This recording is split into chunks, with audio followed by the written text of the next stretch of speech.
growing criticism of the so-called welfare state. Criticisms leveled by the corporations who were and who still are on a different kind of welfare. Criticisms leveled by the rich. Criticisms leveled by the wannabes and the trying to be rich. Criticism leveled by the pretend to be rich. Criticisms leveled by the haves and the have-mores, as George W. called them. And even criticisms leveled by those who used to be on welfare. So let me start that sentence again. Deregulation. Deregulation. Somebody say Reagan. Deregulation.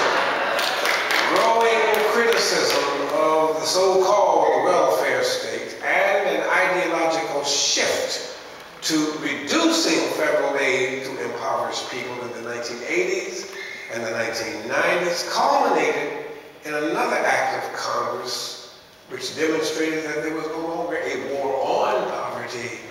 The war had become, and now is, a war on poor people.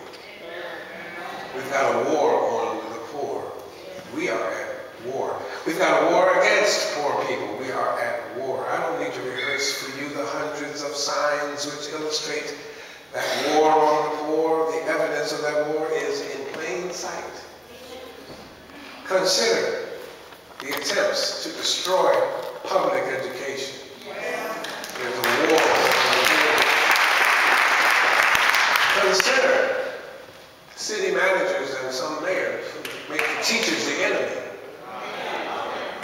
There's a war on the poor. Consider the removal of the public option, the taking it off the table so that the rich pharmaceuticals and the rich congresspersons could pass a health care bill that would have, they knew there would have been no vote whatsoever if the public option were left in the proposal. There could be no consideration of the poor who obviously don't deserve health care. There's a war on the poor. Consider no mention of the poor in the past presidential campaign by either candidate running for the Oval Office. All the emphasis was on Joe the plumber and the working middle class. There is a war on the poor. Consider the GOP.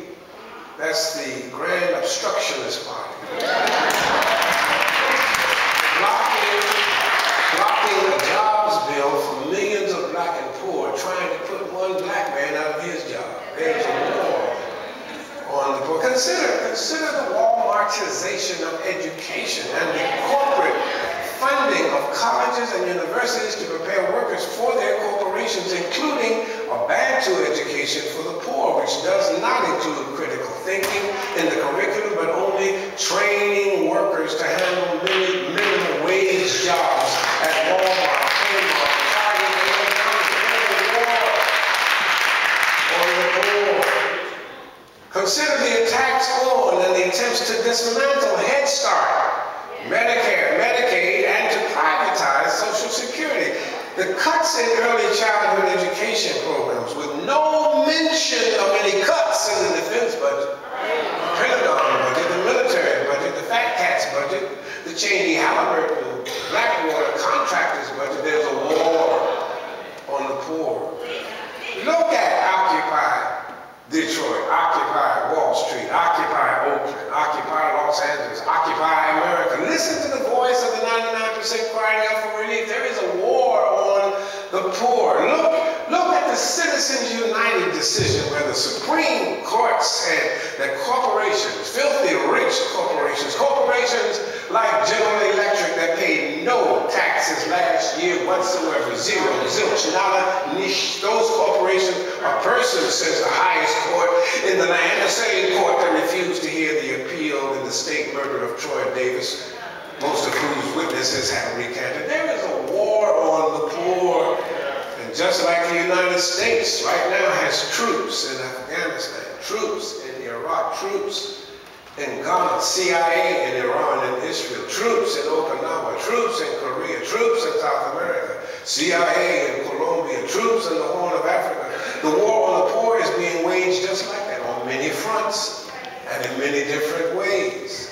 From inadequate education to mass incarceration, the war on the poor is being waged. Please read, we were talking about it at dinner. Please read Michelle Alexander's life-changing and eye-opening book if you just want a glimpse of one front on which that war on the poor is being waged. Alexander's book, The New Jim Crow, Mass Incarceration in the Age of Color Blindness, shows you how sophisticated and subtle just that one front really is. From Richard Nixon's Southern strategy and his answer to welfare queens and being soft on crime, themes picked up by Ronald Reagan running for governor in California in the 1960s, embellished and elevated to sacred truths when Reagan ran for the presidency in 1980. Law and order, getting tough on crime, because the war cries being mouthed by the generals leading the war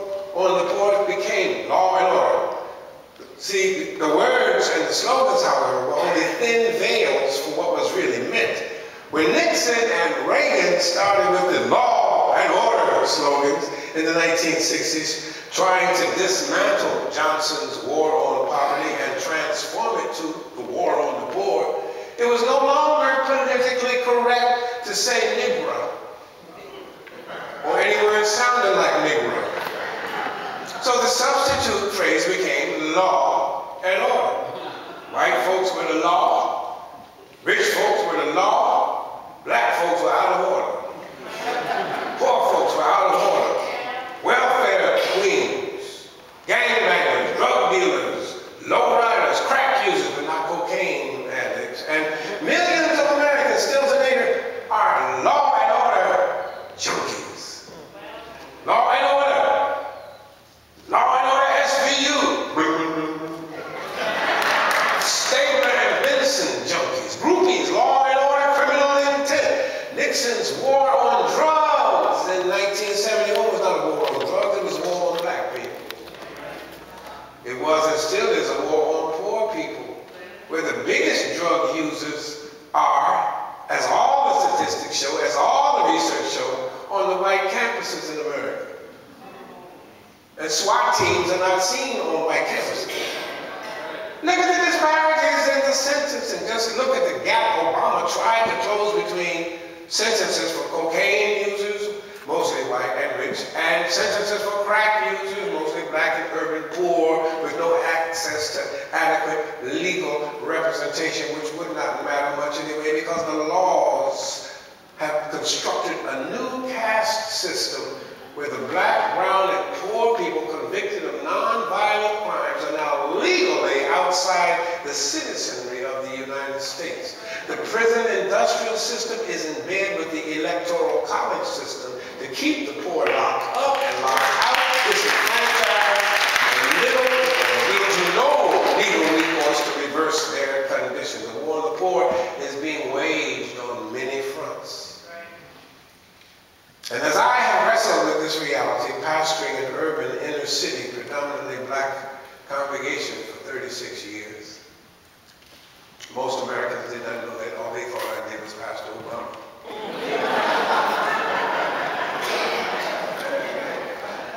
As I wrestled with this reality, having pastored an urban inner city, predominantly black congregation for 36 years, actively involved in prison ministry, actively involved in HIV/AIDS